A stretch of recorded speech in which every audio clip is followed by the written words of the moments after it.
Welcome back and this is part 2 of my top 10 comic book cartoons. So here we go. Number 5 is Superman, the animated series from the 90s. Get ready. This top 10, this top 5, all 90s. All 90s, baby. Here we go. Except for maybe one cartoon that starts in the 80s. Number 5 is Superman the Adventures. Yes, in the 90s. And yes, I like the voice of Superman this one. And not to mention not just Superman, but also there's a great voice ensemble in this cast. There's a lot of good characters. There's a lot of growth in these characters as well, because you see, especially like Jimmy goes from just this little plucky photographer and he actually starts to become more of an actual reporter as we get through the series. Not to mention they do bring in new characters, and especially with Darkseid. Darkseid is seen as kind of a puppeteer at times, and then he's up front, and then when he's forced to not being able to attack Earth, he goes back to being the puppeteer again, trying to destroy Earth and destroy Superman any way that he can. And not to mention you have Lex Luthor, great villain. I mean, he is such a great character and great voice that you just despise him for all the right reasons.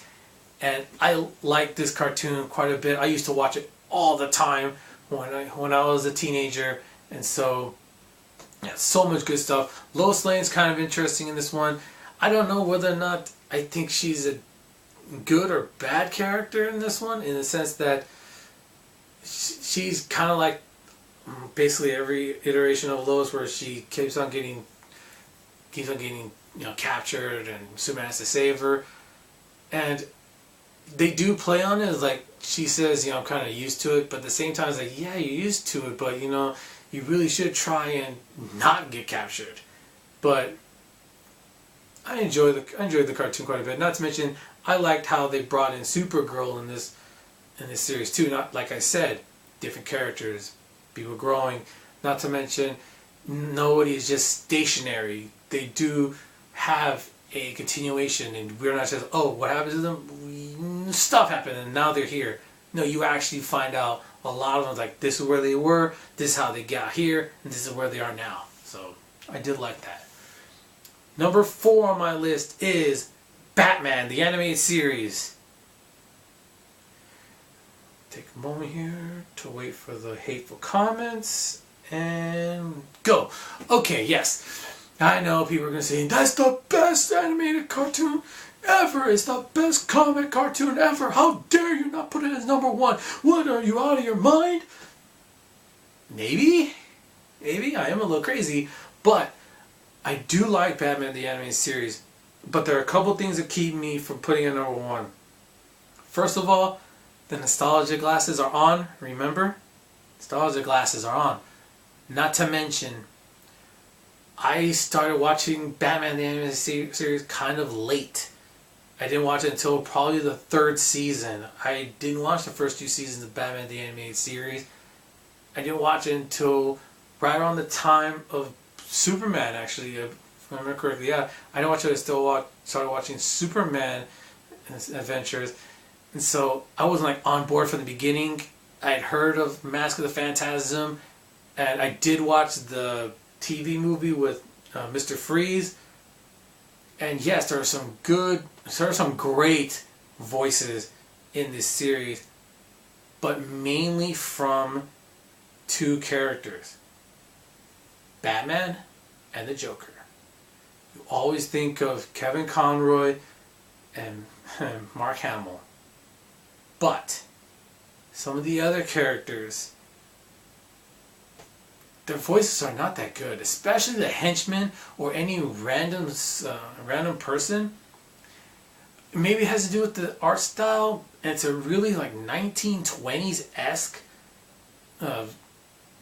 style, the art and the way the cities are designed and the way that people dress. It's really a 1920s, maybe 1930s look to it from what I've seen in like old movies and even history and pictures.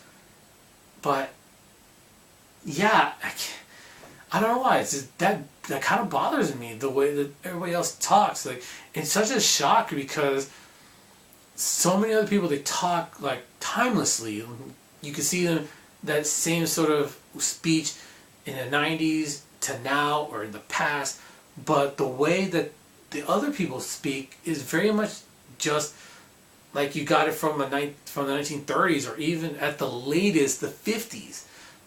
But I don't know, I never liked that. Not to mention, just like I said with Superman, what I liked was the fact that people changed, that you saw them progress. Nobody really progressed with Batman. I mean, everybody was just, oh, okay, now we're here. How'd you get there? Who cares? But now we're here, and how'd you get there? Who cares? I don't know. I can't. I like the storytelling better when they combined the Batman and Superman and the new Batman and Superman Adventures. They actually did something more with it. Not to mention, Batman, as much as I enjoy it, and as much as the animation is really good, and the voice acting is great, and the subject matter, especially at this time, they were willing to talk about things like domestic abusive relationships and certain physical, I don't want to call them deformities, but afflictions that people have, like dwarfism and things like that, and being able to tell these really compelling stories. There's really good stuff, and psychological stories as well, but all that combined is really good, and it deserves to be in the top 5. But some of the other stuff, I can't put it past 4. Sorry. Number 3 is X-Men. From the 90s, the X-Men animated series. Just that opening guitar, it's like, yes, it gets me hyped every time I watch it. I just get so excited when I watch this cartoon. And like I said, the characters are always growing. There's always a story. Not to mention, they take some of the stories from the comic and do them so well in this cartoon.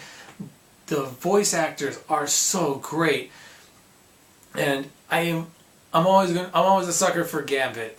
Gambit's my boy. He's, like I said, one of my favorite, coolest guys ever. And Wolverine, really good voice of Wolverine. The action scenes as well, really good stuff. Not to mention the way they take on certain foes. They have to not just burrow in.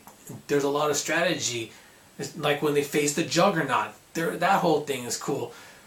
And there's so many great characters, so many great stories. The main villain is so good. This is the one that got me really liking Magneto, because, oh man, he is so good in this one. He's got a great voice, great demeanor, and he is not portrayed as, an evil person. He's really portrayed as, I'm trying to protect people like us. And so, yeah, great series. Oh, it's so good. And great stuff. Number 2 is Spider-Man. Radioactive Spider-Man. Spider-Man. Spider-Man. Sorry, I can't do that electronic voice. I'm not good with that. But, yes, again, great voice acting from so many different characters in this. Not just the way they portrayed Spider-Sense. I really like that, because it's not just, Spider-Sense, or even in the comics sometimes you'll see I guess lightning bolts coming out of the side. This one, it really is like, they make the background all dark, and they do almost a zooming in kind of effect, where it seems like he's always like his head is on a swivel when that happens. You actually get a true physical, you see it right there. It's like, oh, what's going to happen? Something's going to happen. Yes, people complain, there's no guns, no bullets, there's hardly any punches, but the storytelling in it, not to mention the characters change, they grow. Peter starts as a college student, finally. He's always a high school student, which I'm kind of getting sick of, especially now. He starts as a college student, then he leaves college and starts his life with Mary Jane. So it's like, thank you, finally a character that grows. Not to mention, again, just like the X-Men, they take stories from a comic and they make them so good. The stuff with Venom, with Carnage, his team up with the X-Men even was really good. I like the stuff they do with the Sinister Six. Man, I can't say enough about how good this cartoon is. It's so underrated. So many people either bash it as not being on the level of Batman or the X-Men, or they think they're so nostalgic for the 60s cartoon that they kind of sweep the 90s one under the rug. But it's my favorite of the Marvel cartoons. It's great as far as I'm concerned. Because of its storytelling and the way that they present the characters, I enjoy it a lot. But as much as I enjoy it, it's not number one.